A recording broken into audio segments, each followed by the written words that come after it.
want to now accept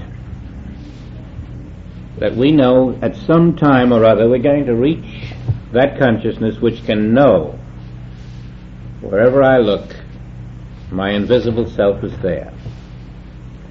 And that invisible self is the only self that is there. We're going to reach that someday. We're going to look up to the sky and we're going to know myself is there. We're going to look beyond the sky and know myself is there. We're going to look all over the earth and know myself is there, all over the air, all over the sea. We're going to know this is the truth of us. But we're going to know more than it is the truth of us.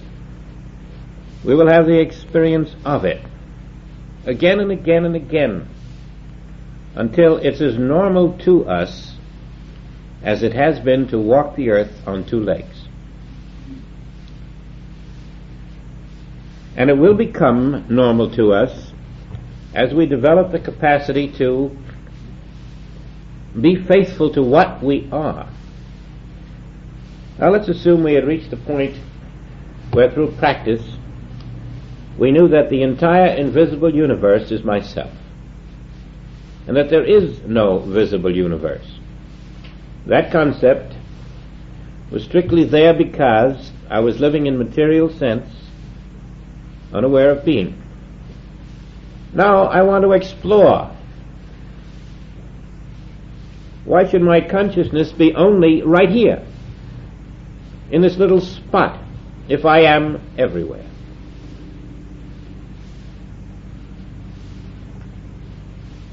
And you will find that you have the capacity to do just that if you have carefully practiced that the presence of the invisible self everywhere is you. When it is you, you can go into other exercises than you have up to now. We're going to do one. Its success will depend on whether you are the one self everywhere or not.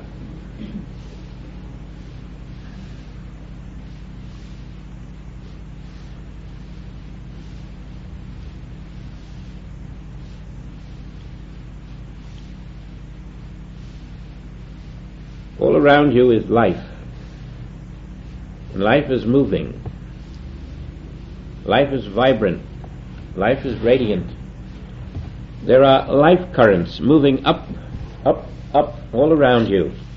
They can lift you if you are still. If you are not living in a second self.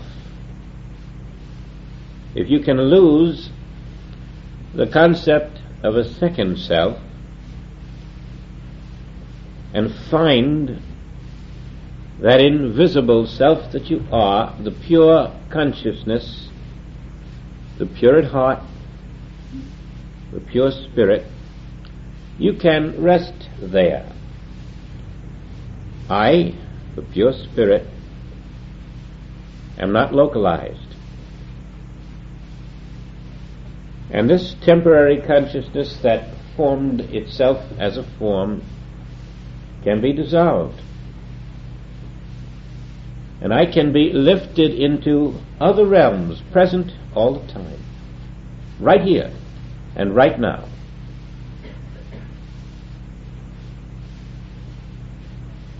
If the mortal self is dropped away, these living radiant currents will lift me into a higher realm than the visible world.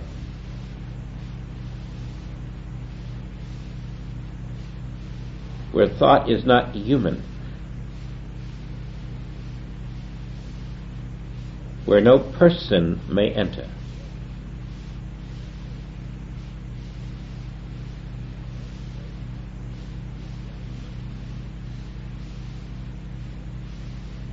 Where the soul provides its own light that goes before itself, you find you are not in the universe of the mind. but you are somewhere else. It is a realm that the mind does not know. And you are there as a living soul.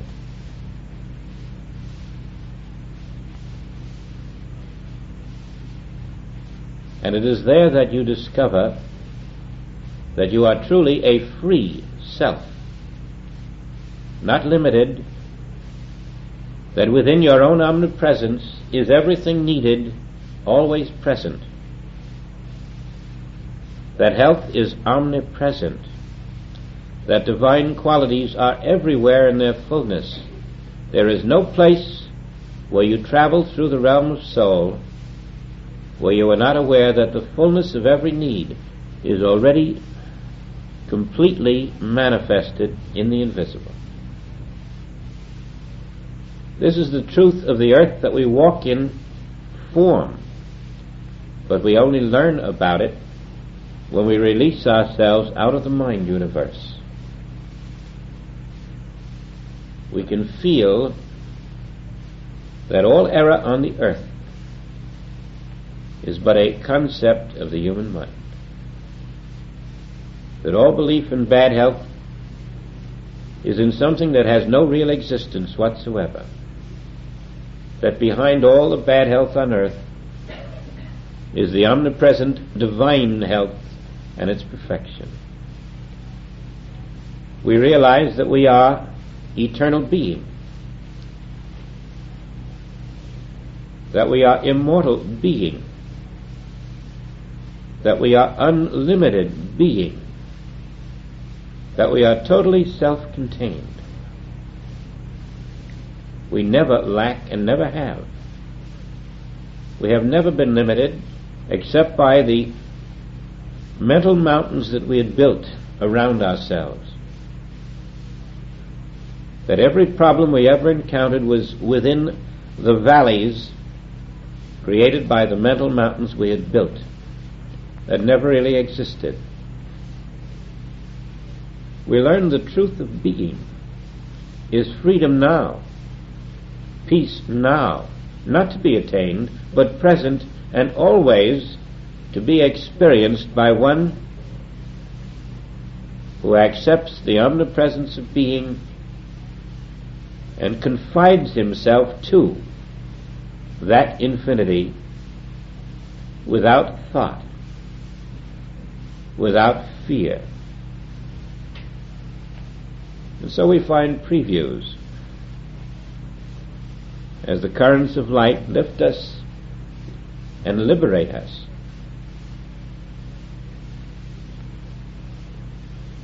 Until one day we find this is normal.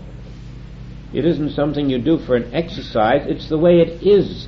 If you can just remove the veil of concept that separates you from the normal perfection of your eternal being.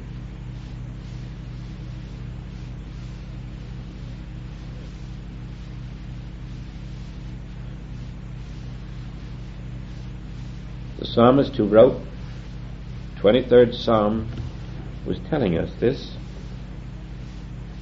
Though I walk through the valley of the shadow of death, I will fear no evil, for thou art with me. He was telling us that heaven and hell are both a myth. There is no such thing. All that is present is yourself. Nothing is present anywhere other than yourself. There is no heaven, there is no hell, there is no down, there is no up. There is only your invisible self everywhere, and that's all that is here.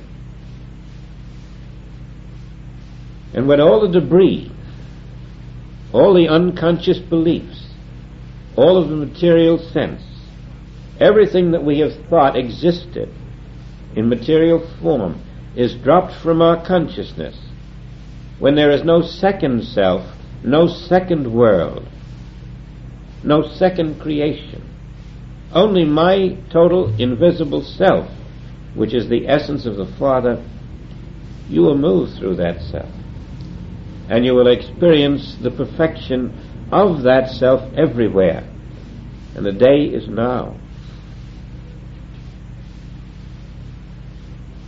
The psalmist was telling us that yourself is where you have thought there was space and there is time. The time isn't there and the space isn't there. Only yourself is. And looking at yourself from a human view, you have seen time and space where only yourself is.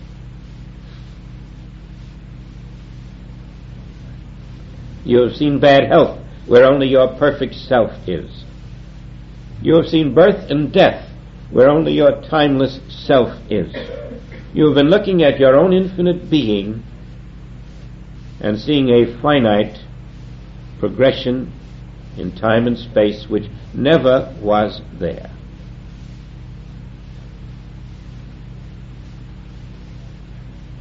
Coming to understand this is coming into the first resurrection.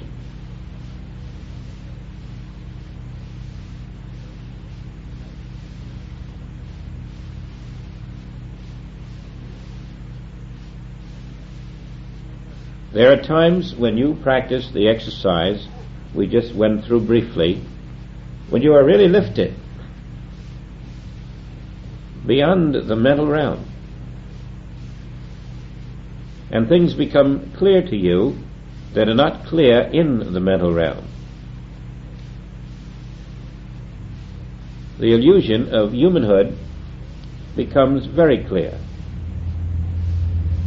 The hollowness of the mortal shell becomes very clear. The false sense of a lifespan is no longer acceptable.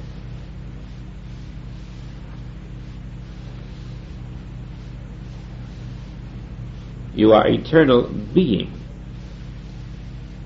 In the acceptance of omnipresent self as invisible everywhere, you are accepting that you are eternal being. You are rejecting that life began for you at the cradle. You are rejecting that life ends for you at the grave. You are rejecting mortal conditions as being part of a cosmic hypnotism. And you accept this truth for everyone you know. And you don't have to do something about it, because the truth is the truth. You don't have to establish the truth, or invent the truth, or create the truth. Health is everywhere now. Abundance is everywhere now, in yourself. And if you're not in yourself, you must have the good and the bad. But you can restore yourself instantly.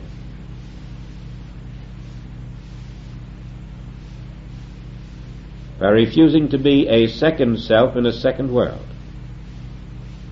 Refusing to be material self when you are spiritual being.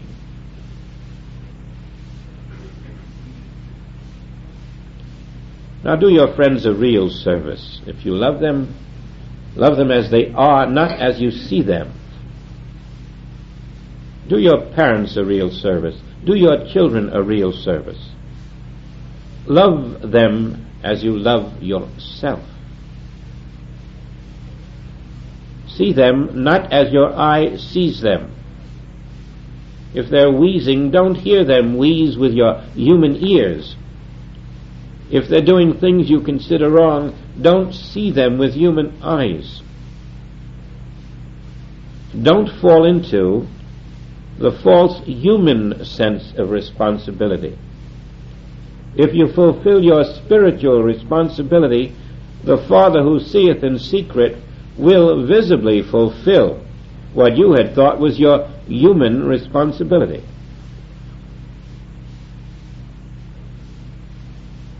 All your human responsibilities are fulfilled when you walk invisibly in the kingdom of God. That's the great secret of learning who you are.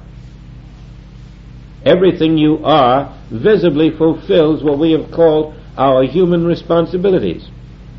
It fulfills the responsibility of home, family, business, health. It moves the heart. It moves the pulse. It moves the bloodstream. Invisibly, Your universe is divinely governed, and that appears outwardly as harmony. If you pursue the human responsibilities humanly, you're subject to human error and human misjudgment. And you're bringing everyone back into a false life stream of a second world. So the word trust is to trust your Father's self. He knoweth your needs. He knoweth what the outer normal human sense needs. He sees through the human needs. It is His good pleasure to give you the kingdom, to provide all that is necessary, and therefore He is doing that. You see, the kingdom is already providing all the health that is necessary on this earth. There's no health lacking. There's simply no consciousness to receive it. There's no food lacking. There's no security lacking. The consciousness to receive it is all that is needed. It is present. And it is present in your one self. Whether you walk through the valley of the shadow of heaven or the shadow of hell, that is a human concept, and you can walk through it without fear, because all that is there is yourself, the divine being that you are. And then you're in one world, the universe, which is the kingdom, one self, that self which is birthless and deathless. And because it is the only, you can stretch out your arms to everyone you know invisibly and welcome them into the one self that you are, knowing there is nothing to be done for them in the outer. It is being done in the inner, and the recognition of it, the acceptance of it as the only self present, will be for them the light that opens them to their identity as the one self, in which they grasp and feel the invisible nature of their own true being. And that will reveal itself as the restoration of harmony where they are. That is the best you can do for them. You can give them no higher degree of fidelity. Anything less is violating your spiritual responsibility. This is how you earn your way into being a permanent resident of reality. This is how you prepare your foundation, so that from this preparation comes your capacity to live by the Word instead of human bread. This is the preparation for the voice, the preparation for the impartation, the preparation for divine sustenance. The more you live in the divine self of being as the one, the less you malpractice your neighbor, the more you fulfill all responsibilities, and the more you are making possible that day when the door opens.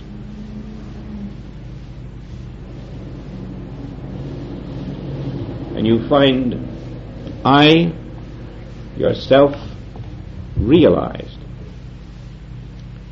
Now, in another exercise, place your eye at a certain point within you. As you close your eyes, you'll notice your center of attention normally falls roughly about the bridge of the nose. That's the way it normally falls in some. Now raise that center to about your forehead within, and hold it there for a moment. we'll stay at that particular place within ourselves.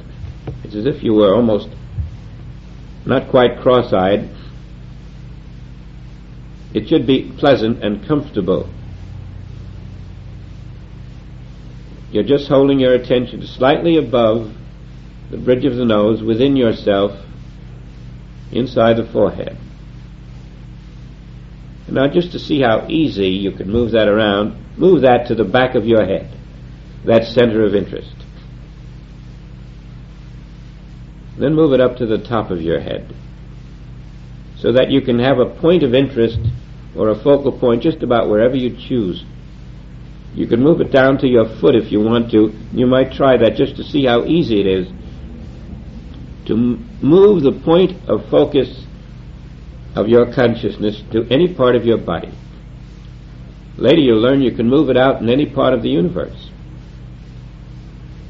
Now bring it back just above the eyes, behind the eyes, in the forehead, and rest there a moment. And let's take the phrase, I stand at the door. This is yourself, and the door is, you might say, the entrance to the soul or the exit from your mind. Just beyond your mind is a door. And center your interest now right there on that door, on the light that is white behind that door. The white light behind the door. And just rest there until the light itself opens the door for you. You find there's a gentle exchange in which your mind permits the light to open the door, and again, you're out of mind, you're in soul. In one breathtaking second, soul takes over. Now, in this position, we're open to impartation. We're above the realm of human thought. And all that can enter is divine thought. There's no place where human thought can be. We're not even capable of thought if we have followed the exercise correctly. And as you rest in this position,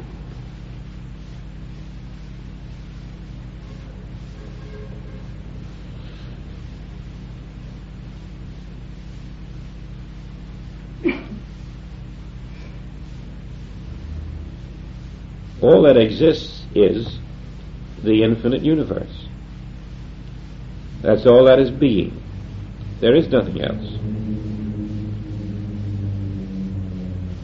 You are sowing to spirit. You are resting in the Word. You are waiting upon the Father. You're really, at this moment, living in yourself.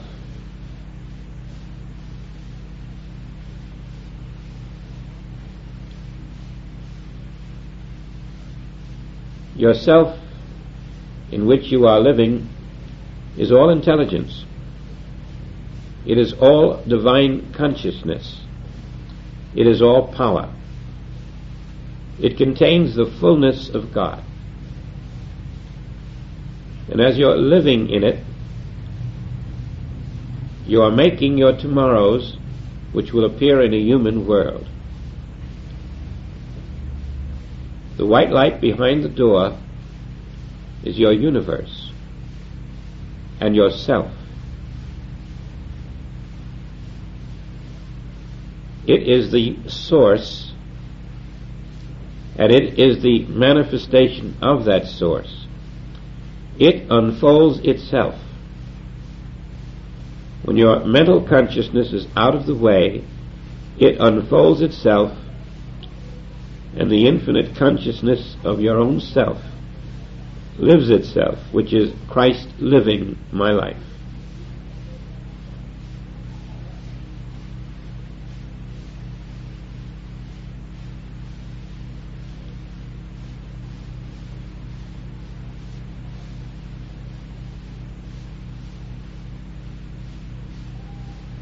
Those of you who are doing this regularly know that out of the infinite invisible flows the miracles of all time.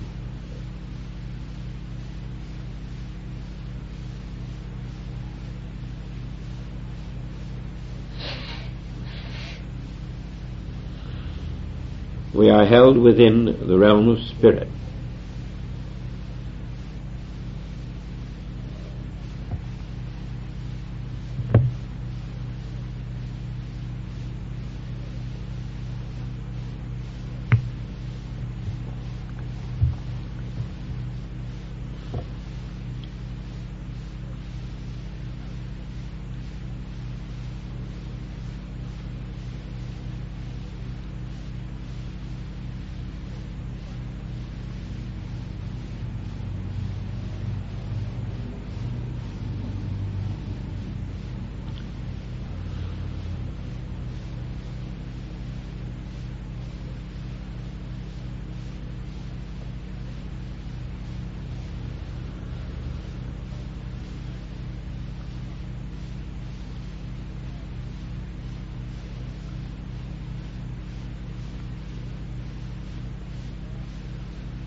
In John,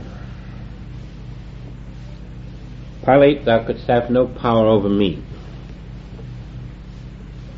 When you have established the universal, the infinite nature of your being as spirit, when you have lived there above the realm of human thought, when you have seen it flow forth into visible expression as every need fulfilled, when you have discovered that you are not the physical form, you are not that second self, then you know too that where Pilate, where every aggressor, where every claim appears, it is merely being presented to you. It isn't there because your invisible self is there. You're being tested again. Are you accepting your invisible self, or are you accepting the claim?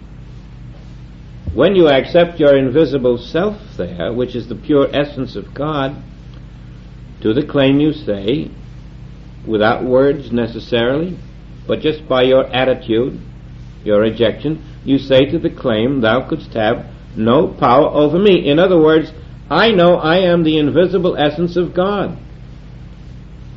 And this claim, therefore, this Pilate, has no power. It was a presentation of the world mind, the material sense mind, to me, saying, look what I can do to you. And it was getting away with it because you were not in the self of you. But when you're in the self of you, you can face any claim with the knowledge that it is not there. It is a presentation to you by the carnal mind, but you have the power to not accept it. It doesn't exist in you. The claim is never in you. It's in your second self. It's in the self you are not. And until you live in the self you are, every claim that hits you, you think is in you.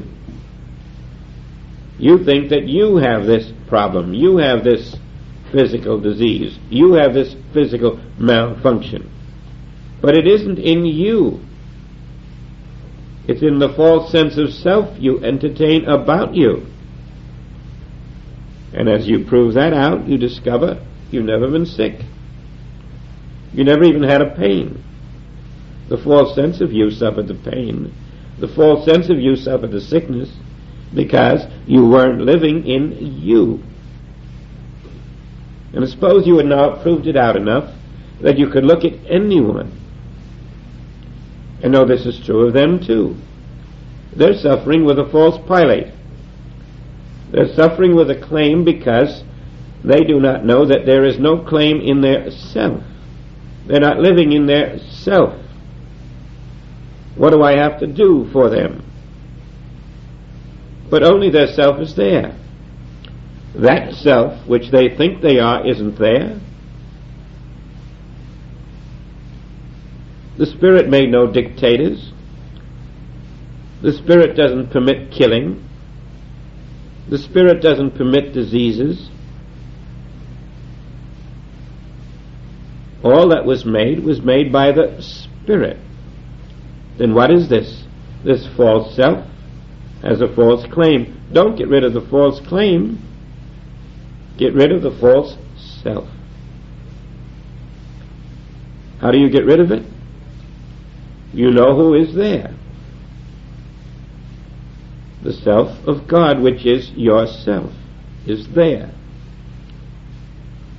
And that's what you do every time you're faced with a claim from another individual. Don't get rid of their claim. See them as they are. They are not there.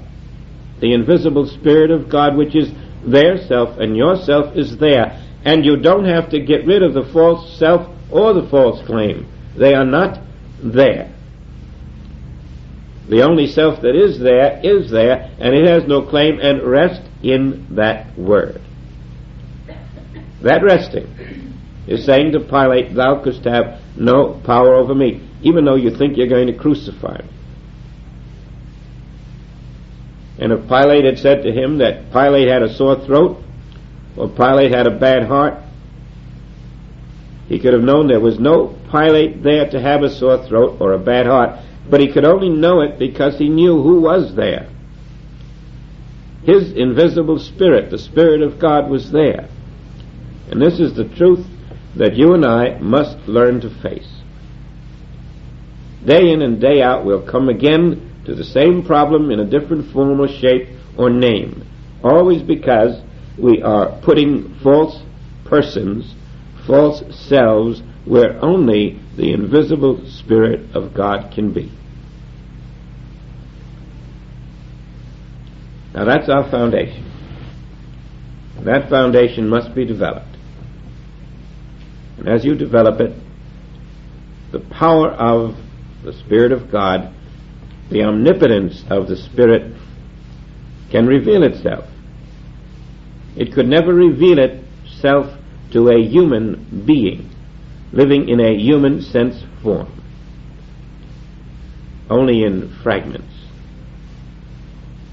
The miracles of old, the greater works, are just beyond the realm of the human consciousness, awaiting recognition. And they will pour forth in abundance.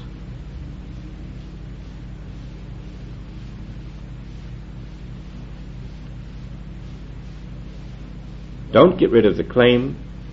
Get rid of the false self of the individual making the claim, by knowing there is no false self present.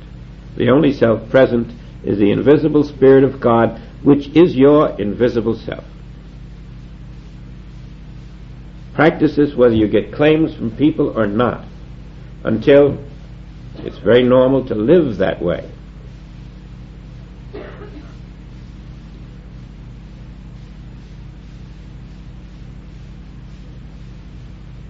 From that, everything necessary flows into experience. You'll get the hang of it. It takes a long time, but when you get the hang of it, there's just no other way to go.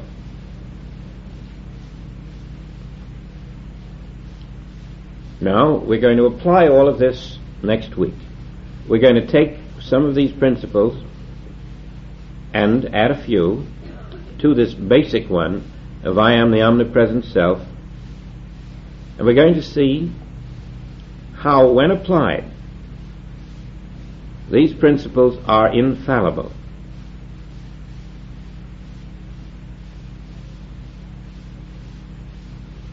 Now then, during the week, it becomes necessary for you to live in the conscious awareness that you are only one self, that there is no physical you and a spiritual you, that there is no permanent, eternal, spiritual self and a changing physical you. And in your consciousness you must get rid of the one who is not there. To whatever degree you find your capacity to do that, you will increase that capacity if you ask the Master within to help you. Turn to the higher self that you accept and rest in it, knowing that it always does its function.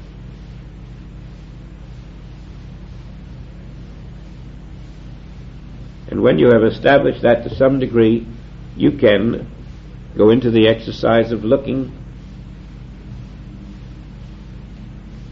behind the forehead into the white light behind the door of human consciousness, feeling the radiant currents of the invisible lifting you up into realms where the dove actually descends to impart upon you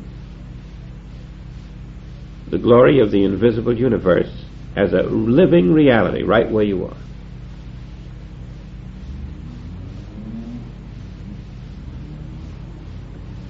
With that preparation, we can look at the application of that principle to everything that comes to us in this world, so that we can dispose of it, put it behind us, clarify the air, move in the unconditioned realm.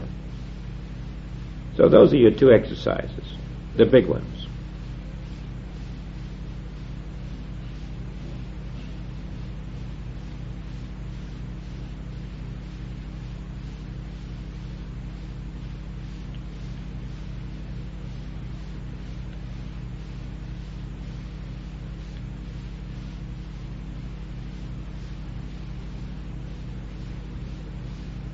If there's anyone on this earth that you're malpracticing, please make it a point this week to know that the invisible essence of God is where they are.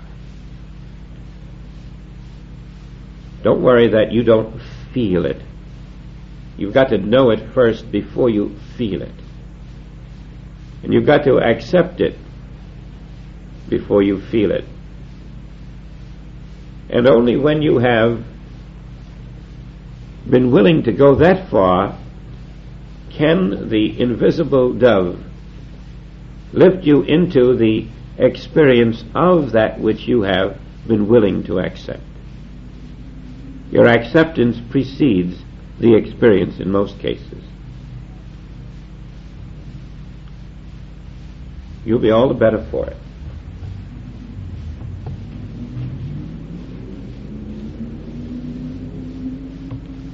There'll be a few brief announcements to terminate the class.